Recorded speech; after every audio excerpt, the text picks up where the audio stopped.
Guys आज हम लोग इस वीडियो में लेकर आए आप सभी के लिए जैव प्रक्रम बायोलॉजी का यहाँ पे चैप्टर दोस्तों क्लास 10th वालों के लिए लाइव प्रोसेस। ठीक है, जैव प्रक्रम इस चैप्टर से जितने भी अभी तक क्वेश्चंस पूछे गए हैं आप सभी के एग्जाम्स में देख सकते हो। यहाँ पे प्रीवियस ईयर के जितने भी एग्जाम्स हुए हैं अभी तक वो सारे के सारे हम लोग इस वीडियो में कवर करने वाले हैं और जो भी इंपॉर्टेंट क्वेश्चंस बनते हैं वो मैं आपको यहाँ पे बताऊँगा।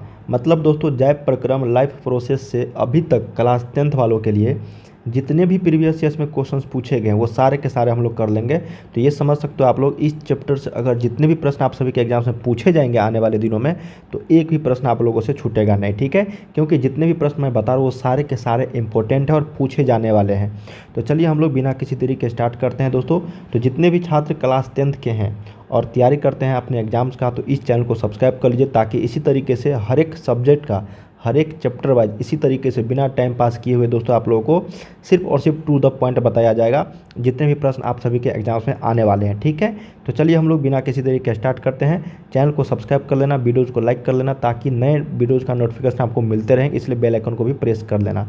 तो चलिए हम लोग यहाँ पे और जैव प्रक्रम जो लाइव प्रोसेस है दोस्तों ये काफ़ी बड़ा चैप्टर है, इसलिए इस चैप्टर से जितने भी ऑब्जेक्टिव क्वेश्चन आएंगे उसको हम लोग 4 पार्ट में लेकर आएंगे। कितने पार्ट में? 4 भाग में लेकर आएंगे। तो ये पहला भाग है, सारे देखना, एक भी प्रश्न नहीं छूटेगा। ठीक है, मैं फिर से बता रहा हूँ, काफ़ी इंपॉर्टेंट। तो चलिए हम लोग यहाँ पे पहला प्रश्न देखते हैं, ये पहला पार्ट का फिर से बता रहा हूँ, लास्ट तक सारे देखना। ठीक है, कहा गया यहाँ पे पहला प्रश्न कि दांत की सबसे ऊपरी परत जो होता है उसका नाम क्या है। देखिए हमारे मुख में, हमारे मनुष्य के मुख में दोस्तों काफ़ी सारे दांत होते हैं यहाँ पे। ठीक है, तो उसमें से सबसे पहला ऊपरी परत जो है उसका नाम क्या है। काफ़ी सारे परत हैं, ऊपरी, निचली, साइड, दायां भाग, बायां भाग, ठीक है ना, वो सभी का नाम अलग अलग है। तो यहाँ पे जो दांत की सबसे ऊपरी परत है, ऊपर वाला भाग, उसको डेंटाइन कहा जाता है या फिर इनामेल कहा जाता है या फिर अस्थि या फिर क्राउन।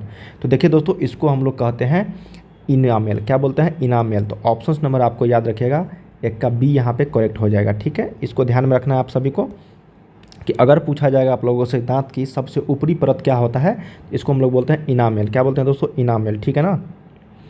चलिए सेकेंड नंबर प्रश्न अब क्या कहा गया है। कहा गया यहाँ पे कि मानव आहार नाल का सबसे लंबा भाग कौन सा है।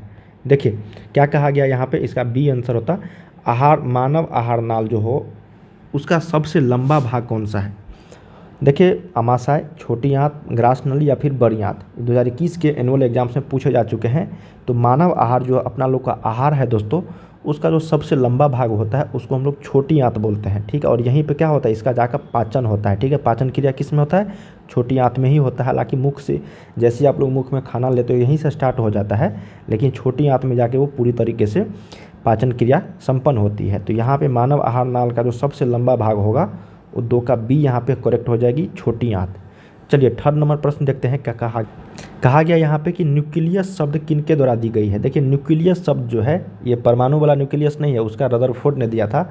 लेकिन अगर बायोलॉजी वाला पूछा जाएगा न्यूक्लियस लाइव प्रोसेस जैव प्रक्रम चैप्टर से तो आपको बताना है न्यूक्लियस शब्द का किनके द्वारा दी गई थी। रॉबर्ट ब्राउन, रॉबर्ट हुक, प्लाड या फिर विचार्ड। इसका सही उत्तर हो जाएगा रॉबर्ट ब्राउन। क्या है? न्यूक्लियस शब्द किनके द्वारा दी गया था? तो रॉबर्ट ब्राउन। तो 3 का सही उत्तर क्या हो जाएगा? ए। 4 नंबर देखते हैं यहाँ पे कि पौधों में जो भोजन हो किस रूप में जमा होता है। काफ़ी इंपॉर्टेंट प्रश्न है कि पौधे में जो भोजन होता है वो किस रूप में जमा होता है। ग्लूकोज के रूप में, प्रोटीन के रूप में, स्टार्च के रूप में या फिर फैटी एसिड के रूप में। तो इसका सही उत्तर हो जाएगा दोस्तों स्टार्च के रूप में। क्या होता है? स्टार्च के रूप में जमा होता है। तो 4 का सही उत्तर क्या हो गया यहाँ पे? सी। पौधों में भोजन जो है स्टार्च के रूप में जमा होते रहता है। चलिए अगला देखते हैं 5 नंबर। कहा गया यहाँ पे कि पौधों और पशुओं की कोशिकाओं का वैज्ञानिक अध्ययन क्या कहलाता है। तो देखिए पौधों और पशुओं की कोशिकाओं का वैज्ञानिक अध्ययन हम लोग किसको बोलेंगे? अनुवांशिकी, कोशिका विज्ञान, साइटोजेनेटिक्स या फिर ऊतक विज्ञान। तो उसको हम लोग बोलते हैं कोशिका विज्ञान। पौधों और पशुओं की कोशिकाओं का वैज्ञानिक अध्ययन क्या कहलाता है दोस्तों? तो कोशिका विज्ञान कहलाता है। तो 5 का इज द बी यहाँ पे करेक्ट हो जाएगा। 6 नंबर देखते हैं कि पीत रस कहाँ से स्रावित होता है। देखिए पीत रस ये इंपॉर्टेंट प्रश्न है, याद रख लीजिएगा यहाँ पे। और देखिए 2019 में और 2021 में भी पूछा जा चुका है। तो पीत रस कहाँ से स्रावित होता है? यकृत से, मुख गुहा से, अमाशय से या फिर छोटी आंत से। तो ये आपका लीवर, जिसको हम लोग यकृत बोलते हैं हिंदी में, यहीं से पीत रस जो है स्रावित होता है मानव शरीर से। तो 6 का ए यहाँ पे करेक्ट हो जाएगा। चलिए 7 नंबर देखते हैं यहाँ पे क्या कहा गया है कि निम्नलिखित में से कौन ट्रिप्सिन एंजाइम का कार्य है। देखिए ट्रिप्सिन एंजाइम का जो कार्य है वसा का पाचन, प्रोटीन का पाचन, कार्बोहाइड्रेट का पाचन या फिर इनमें से सारे। तो ट्रिप्सिन जो एंजाइम होता है, मानव शरीर में कई सारे एंजाइम होते हैं जैसे लार में लाइपेज, इस तरीके से, ठीक है ना, काफ़ी सारे आप लोगों के शरीर में, मानव शरीर में एंजाइम पाए जाते हैं। तो उसमें से बोला जा रहा है कि ट्रिप्सिन एंजाइम का जो कार्य क्या होगा ये आपको बताना है। तो ये प्रोटीन का पाचन करने वाले को हम लोग ट्रिप्सन बोलते हैं। क्या बोलते हैं? ट्रिप्सन, ठीक है, प्रोटीन का। तो इसको याद रखिएगा। 7 का ऑप्शन नंबर यहाँ पे सी करेक्ट हो जाएगा। अगला देखते हैं 8 नंबर कि मुख गुहा में आहार का कौन सा भाग का पाचन होता है। देखिए मुख गुहा में, ठीक है, आहार का, जैसे हम लोग भोजन करते हैं तो मुख में जाता है, तो मुख से नीचे जाता है ग्रास नली के द्वारा। तो मुख गुहा में जो आहार का कौन सा भाग पाचन होता है, प्रोटीन, कार्बोहाइड्रेट, वसा या फिर न्यूक्लिक एसिड, तो ये होता है दोस्तों आपको कार्बोहाइड्रेट का। इसको याद रखना है। 8 का यहाँ पे क्या होगा, बी राइट हो जाएगा। अब देखिए स्वपोषी और विषमपोषी आप लोग जानते होंगे। स्वपोषी जो खुद से खाना बनाता है, या विषमपोषी या फिर परपोषी जो दूसरों पे निर्भर होता है, ठीक है। तो स्वपोषी देखने ही से ऑप्शंस में लग रहा होगा आपको हरे पौधे, मछली, कीट या फिर अमीबा। तो सिर्फ और सिर्फ हरे पौधे ही एक ऐसे स्वपोषी चीज़ है, स्वपोषी है हरे पौधे जो खुद अपना भोजन स्वयं बनाते हैं। तो 9 का ये यहाँ पे करेक्ट हो जाएगा, ठीक है।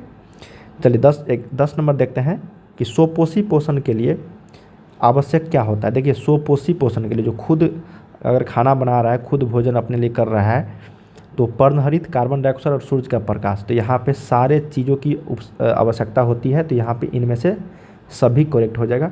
देखो ये 2015, 2016, 2019, 2021, मतलब ये जो क्वेश्चन है बहुत ही इंपॉर्टेंट है और ये लगातार आप सभी के एग्जाम्स में पूछे जाते रहे हैं। अगला देखते हैं 11 नंबर कि किसकी उपस्थिति के कारण पौधों का रंग जो है हरा होता है। क्लोरोफिल, ल्यूकोप्लास्ट, फाइटोक्रोम या फिर इनमें से कोई नहीं। देखिए कौन सा ऐसा चीज़ है जो जिसकी उपस्थिति के कारण पौधों का रंग हरा होता है, तो उसका नाम है क्लोरोफिल। देखिए पत्तियों में क्लोरोफिल होती है, पाया जाता है, उसी कारण पौधों का जो रंग होता है वो पत्तियों का रंग वो हरा होता है, ठीक है। तो 11 का ये यहाँ पे करेक्ट हो जाएगा। 12 देखते हैं कि हाइड्रा में क्या पाया जाता है। देखिए दोस्तों हाइड्रा में अगर बात करेंगे हम लोग मस्तिष्क, तंत्रिका, मुख या फिर स्पर्शक, तो हाइड्रा में जो पाया जाता है उसका नाम है स्पर्शक। इसको याद रख लीजिएगा, स्पर्शक पाया जाता है हाइड्रा में। अब देखिए ग्लूकोज का हो गया, चीनी का हो गया, इसका रासायनिक सूत्र एक न एक आप लोगों से एग्जाम में पूछा जाएगा। तो ग्लूकोज का यहाँ पे पूछा गया है, तो ग्लूकोज का बताइए रासायनिक सूत्र या फिर आणविक सूत्र, इसका फार्मूला क्या होता है। तो देखिए ग्लूकोज का होता है C6H12O6। क्या होता है? C6H12O6, यही होता है ग्लूकोज का फार्मूला, ठीक है। और चीनी का क्या होता है? C12H22 और O11 होता है, ठीक है। इसको याद रख लीजिएगा, ये आपका चीनी का हो गया। 14 नंबर देखते हैं कि अमीबा में अधिकांश पोषण कैसा होता है। देखिए अमीबा जो होता है उसमें अधिकांश जो पोषण होगा वो कैसा होता है? शाकाहारी, अंतर्ग्रहण, सर्वाहारी या फिर स्वपोषी। तो अमीबा तो स्वपोषी पौधा है ही नहीं, ठीक है। तो ये अंतर्ग्रहण के द्वारा अधिकांश पोषण करता है अमीबा। तो ऑप्शन नंबर यहाँ पे क्या होगा? 14 का बी। 15 देखते हैं कि प्रकाश संश्लेषण की क्रिया होती है तो कहाँ पे? देखिए प्रकाश संश्लेषण की जो क्रिया होती है कवकों में, जंतुओं में, हरे पौधों में या फिर परजीवियों में। तो स्वपोषी पौधों में होता है। जो हरे पौधा एक स्वपोषी पौधा है, इसी में क्या होता है? इसका प्रकाश संश्लेषण की क्रिया होती है, ठीक है। तो इसको याद रखिएगा, 15 का सी इज़ द राइट। अगला देखते हैं 16 नंबर की अमीबा अपना भोजन कैसे पकड़ता है। बहुत ही शानदार प्रश्न है कि अमीबा जो है वो अपना भोजन किस तरीके से पकड़ता है? स्पर्शक द्वारा, जीभ द्वारा, कुटपाद द्वारा या फिर मुंह द्वारा। देखिए अमीबा अपना भोजन अंतर्ग्रहण करता है और वो किसके द्वारा पकड़ता है दोस्तों? तो इसको याद रखिएगा, वो कुटपाद द्वारा पकड़ता है। किसके द्वारा? कुटपाद। ये भी इंपॉर्टेंट प्रश्न है, इसको याद रख लीजिएगा, सी इज़ द राइट। 17 नंबर देखते हैं कि कौन सा एंजाइम वसा पर क्रिया करता है। देखिए कौन सा ऐसा एंजाइम है जो वसा पर क्रिया करता है? पेप्सिन, ट्रिप्सिन, लाइपेज या फिर एमाइलेज। देखिए ट्रिप्सिन जो है यहाँ पे वो आपका प्रोटीन हो गया, और यहाँ पे एंजाइम वसा, देखो वसा पूछा गया है ना, तो वसा पे जो काम करता है वो लाइपेज होता है। क्या होता है? ये वसा। और स्टार्च जो होता है दोस्तों, जिसको हम लोग मंड बोलते हैं, तो ये मंड हो गया, ठीक है, मंड या फिर स्टार्च, जो आपका एमाइलेज होगा। तो यहाँ पे वसा पूछा गया था, तो ये सी इज़ द राइट आंसर यहाँ पे होगा 17 का, ठीक है। लाइपेज, लाइपेज के माध्यम से ही, लाइपेज एक एंजाइम है हमारे शरीर में जिसका वसा का जो है यहाँ पे क्रिया, पाचन क्रिया करता है। अगला देखते हैं कि आयोडीन की कमी से कौन सा रोग होता है, तो घेंघा रोग होता है, सभी को पता होगा, ये यहाँ पे राइट हो जाएगा। अगला देखते हैं कि कवक में पोषण की कौन सी विधि पाई जाती है कवक में, तो कवक जो होगा उसमें कौन सी विधि पाई जाएगी, यही पूछा गया था। तो ये कवक जो है एक मृतजीवी पौधा है, क्या है, मृतजीवी। तो ऑप्शन नंबर यहाँ पे 19 का ए आपको याद होना चाहिए। 20 नंबर देखते हैं कि दांतों को साफ करने के लिए दंत मंजन का हम लोग जो प्रयोग करते हैं उसमें प्रायः क्या होता है, क्षारीय होता है, अम्लीय होता है, लवण युक्त होता है, इनमें से कोई। अगर आप लोग ब्रश करते होंगे दांतों को साफ करने के लिए और दंत मंजन का अगर प्रयोग करते होंगे तो आपको उसका जो टेस्ट है वो कुछ इस तरह का लगता होगा, जिसको हम लोग क्षारीय बोलते हैं। क्या बोलते हैं, क्षारीय। ठीक है, तो यहाँ पे क्या होगा, 20 का सही उत्तर एक के साथ चलेंगे हम लोग, क्षारीय होता है। ठीक है ना, दंत मंजन प्रायः क्या होता है, क्षारीय। चलिए 21 नंबर प्रश्न कहा गया है कि निम्नलिखित में से कौन एक उभयलिंगी जंतु है। देखिए उभयलिंगी का मतलब क्या होता है, जो पानी में भी रहे और ज़मीन पे भी रहे, तो दोनों जगह कौन सा ऐसा जंतु है जो उभयलिंगी है। 4 ऑप्शंस दिया गया है, केंचुआ, मछली, शेर, बकरी। मछली तो पानी में रहता है, लेकिन जैसे ही मछली से पानी से बाहर निकालेंगे तो ये मर जाता है, तो ये नहीं होगा। शेर तो कभी पानी में रहता है थोड़ा बहुत, बकरी भी नहीं रहता है, तो यहाँ पे केंचुआ। देखिए केंचुआ एक ऐसा उभयलिंगी जंतु है जो दोनों जगह रहता है। ठीक है, तो ये उभयलिंगी जंतु हो गया 21 का ए। अगला देखते हैं कि सभी हरे पौधे जो होते हैं वो क्या होते हैं। तो मैंने आपको बताया कि हरे पौधे जो है एक सोपोषी पौधा है जो खुद अपना भोजन तैयार करता है, तो सभी हरे पौधे क्या हो गया आपका, सोपोषी हो गया। तो ये भी इसका राइट आंसर क्या हो गया, ए करेक्ट हो जाएगा। अगला देखते हैं मंड परीक्षण। मंड परीक्षण यहाँ पे क्या हो गया, स्टार्च परीक्षण के लिए हरी पत्ती पर आयोडीन डालने से पहले पत्ती अल्कोहल में उबाला जाता है। देखिए मंड परीक्षण के लिए हरी पत्ती पर आयोडीन डालने से पहले पत्ती अल्कोहल में उबाला जाता है। क्यों उबाला जाता है, यहाँ पे 4 ऑप्शन दिया गया है, मंड को घोलने के लिए, क्लोरोफिल को घोलने के लिए, पत्ती को मुलायम करने के लिए, या फिर इनमें से सभी के लिए। तो देखिए मंड को घोलने के लिए हम लोग आयोडीन डालने से पहले उसको अल्कोहल में उबाला जाता है, क्लोरोफिल को घोलने के लिए, पत्ती को मुलायम करने, इसका मतलब इनमें से सारे हो जाएंगे। तो 23 का डी आपका करेक्ट हो जाएगा। 24 देखते हैं यहाँ पे कि स्लाइड को सर्वप्रथम कंपाउंड माइक्रोस्कोप से देखा जाता है। देखिए स्लाइड को सर्वप्रथम कंपाउंड माइक्रोस्कोप से देखा जाता है कितने गुना पर, x का मतलब हुआ 5 गुना पर, 10x का मतलब 10 गुना पर, 25x का मतलब हुआ 25 गुना पर, या फिर 45x का मतलब हुआ 45 गुना पर। तो स्लाइड को सर्वप्रथम कंपाउंड माइक्रोस्कोप से देखा जाता है, वो आपको 10 गुना पर देखा जाता है, तो इसको याद रखिएगा। अगला है कि एक वयस्क मनुष्य के कितने दांत होते हैं। देखिए हमारे शरीर में, हमारे मुंह में कितने दांत हैं दोस्तों, आप लोगों के मुंह में, वयस्क मनुष्य के, बच्चे की नहीं, 28, 30, 32 या फिर 34। तो मनुष्य के शरीर में दोस्तों, मनुष्य के मुंह में, वयस्क मनुष्य के मुंह में 16 जोड़े दांत होते हैं, मतलब 32 दांत टोटल होते हैं। ठीक है, जो 4 प्रकार का होता है दांत, तो इसको याद रख लीजिएगा, 25 का सी 32। अगला है कि कुटपाद किस में पाया जाता है। तो जानते होंगे दोस्तों, कुटपाद जो है ये अमीबा में पाया जाता है, क्योंकि अमीबा जो है अपना भोजन कुटपाद के द्वारा ही करता है। तो यहाँ पे 26 का क्या हो गया, सी। 27 देखिए कि क्लोरोफिल वर्णक का रंग क्या होता है। देखिए क्लोरोफिल जो पाया जाता है पत्ती में, और उसका रंग जो होता है वो हरा होता है, तो इसको भी याद रखिएगा। 27 का ए यहाँ पे करेक्ट हो जाएगा। 28 देखते हैं कि गवाइटर अथवा घेघा जो पनपता है किसकी कमी से। तो हम लोग अभी जस्ट पढ़े हैं कि आयोडीन की कमी से कौन सा रोग होता है, घेघा रोग होता है। तो देखिए इस तरीके से भी आप लोगों से क्वेश्चन पूछा जा सकता है घुमा घुमा के। देखो सारे प्रश्न जो मैं आपको बता रहा हूँ ये सारे के सारे पूछा हुआ प्रश्न है। देखिए अगला है कि भोजन का पचना किस प्रकार की अभिक्रिया है। तो भोजन का जो पचना होता है, देखिए हम लोग भोजन करते हैं, वो पाचन जो क्रिया होती है वो पचने के बाद जो यहाँ पे पूछा गया है कि भोजन का पचना वो हमारे शरीर में किस प्रकार की अभिक्रिया होती है, अपचयन, संयोजन, उपचयन या फिर विस्थापन। तो उस अभिक्रिया का नाम है दोस्तों उपचयन अभिक्रिया। क्या बोलते हैं भाई, उपचयन अभिक्रिया। इसको याद रख लीजिएगा, इंपॉर्टेंट प्रश्न है, जब भी पूछा जाएगा इसी तरीके से सेम टू सेम आपको लगाना है उपचयन। अगला है कि प्रकाश संश्लेषण क्रिया में ऑक्सीजन बाहर निकलता है। जब प्रकाश संश्लेषण की क्रिया होती है हरे पेड़ पौधों में, जो सोपोषी पौधा होता है, उसमें ऑक्सीजन जो बाहर निकलता है जल से निकलता है, CO2 से निकलता है, ग्लूकोज से निकलता है, या फिर डिक्टियोजोम से निकलता है। तो जानते होंगे दोस्तों प्रकाश संश्लेषण क्रिया में जो हरे पेड़ पौधे होते हैं वो अपना जड़ से जो खनिज लवण और जल जो लेते हैं ऊपर खींचते हैं, तो उसी में से निकलता है। ठीक है, तो वहाँ पे जल आ गया, तो जल का अनुसूत्र क्या होता है, H2O। तो O यहाँ पे आया, तो यही ऑक्सीजन जो है दोस्तों आपको बाहर निकलता है। कहाँ से, तो प्रकाश संश्लेषण की प्रक्रिया में। तो आपको ऑप्शन नंबर 30 का ए यहाँ पे राइट हो जाएगा। पूछा हुआ प्रश्न था। अगला है कि मैग्नीशियम पाया जाता है। देखिए मैग्नीशियम जो पाया जाता है किस में पाया जाता है, लाल रक्त कण में तो हीमोग्लोबिन पाया जाता है, तो मैग्नीशियम जो पाया जाता है ये आपका क्लोरोफिल में पाया जाता है। कहाँ पे, तो क्लोरोफिल में, तो इसको याद रख लीजिएगा।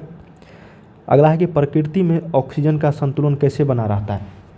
क्या प्रश्न है कि प्रकृति में ऑक्सीजन का संतुलन कैसे बना रहता है, संयोजन क्रिया, प्रकाश संश्लेषण या फिर अपघटन। तो प्रकृति में जो ऑक्सीजन का संतुलन बना रहता है उसका सिर्फ और सिर्फ एक कारण है, प्रकाश संश्लेषण। क्योंकि हम लोग जानते हैं हम लोग कार्बन डाइऑक्साइड छोड़ते हैं, तो पेड़ पौधे जो होते हैं, हरे पेड़ पौधे, वो कार्बन डाइऑक्साइड को एक्सेप्ट करते हैं और वो प्रकाश संश्लेषण क्रिया के दौरान वो ऑक्सीजन छोड़ते हैं जो हम लोग लेते हैं। तो प्रकृति में, नेचर में ऑक्सीजन का जो संतुलन बना रहता है वो सिर्फ और सिर्फ प्रकाश संश्लेषण के द्वारा ही। अगला है कि जीवन की एक महत्वपूर्ण विशेषता क्या है। देखिए दोस्तों, जीवन की जो एक महत्वपूर्ण विशेषता है वो अणु की गति, वृद्धि, संघ या फिर समन्वय। तो इसका जो राइट आंसर हो जाएगा वो वृद्धि हो जाएगा। तो आपको याद रखिएगा बी। अगला है कि स्वपोषी पोषण कहाँ होता है। देखिए स्वपोषी पोषण जो होगा वो पौधों में, कवक में, कुछ प्रोटिस्टा और प्रोकैरियोट्स में, या फिर ए और सी दोनों।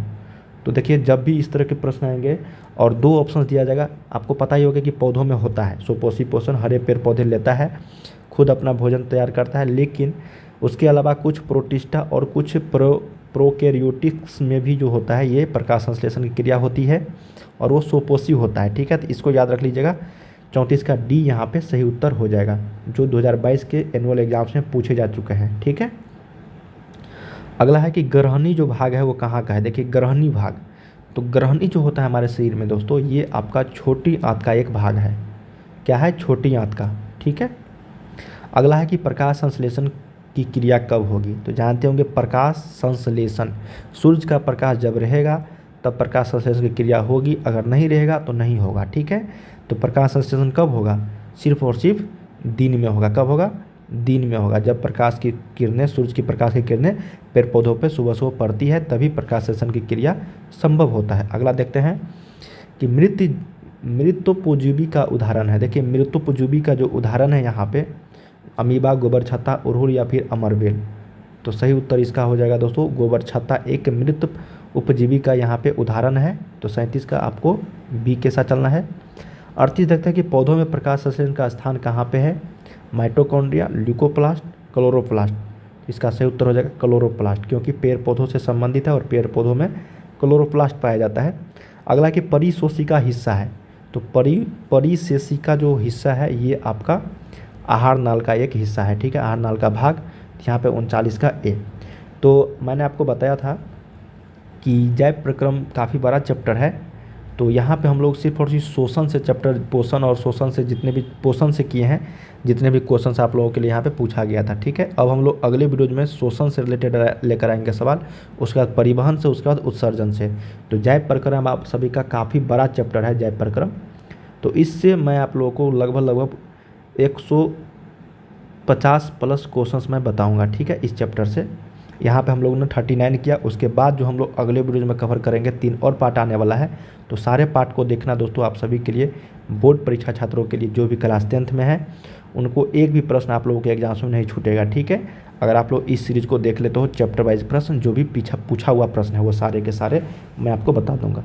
तो चलिए हम लोग मिलते हैं अगले वीडियो में। अगर आपको कोई भी तरह का दिक्कत है तो ज़रूर कमेंट्स करके बताना, और वेबसाइट का लिंक है starstudy.com, गूगल पे लिखना, लिंक आपको वीडियो के डिस्क्रिप्शन में दे दूँगा, वहाँ से आप लोग जाके प्रैक्टिस सेट जरूर करना। ठीक है, चलिए मिलते हैं अगले वीडियो।